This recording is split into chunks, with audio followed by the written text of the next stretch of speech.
2018 সালে একাদশ সংসদ নির্বাচনের অনিয়মের সঙ্গে জড়িতদের খোঁজে মাঠে নেমেছে দুদক।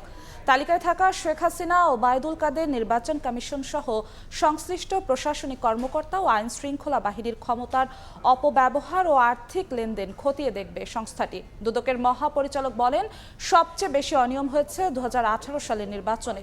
দুদকের কাছে অভিযোগ এসেছে শেখ হাসিনা থেকে শুরু করে দলটির ওয়ার্ড পর্যায়ের নেতাকর্মীরা জড়িত। যাদের সহায়তা করেছিলেন তৎকালীন প্রতিরক্ষা বিষয়ক উপদেষ্টা তারেক আহমেদ সিদ্দিক, জনপ্রশাসন উপদেষ্টা এইচ.টি. ইমাম সহ বিভাগীয় কমিশনার, জেলা প্রশাসক, রিটার্নিং কর্মকর্তা সহ র্যাব ও পুলিশ সদস্যরা। দুদকের দাবি, এসবই হয়েছে অর্থের বিনিময়ে। এবং স্বতন্ত্র হিসেবে অংশ নিচ্ছেন।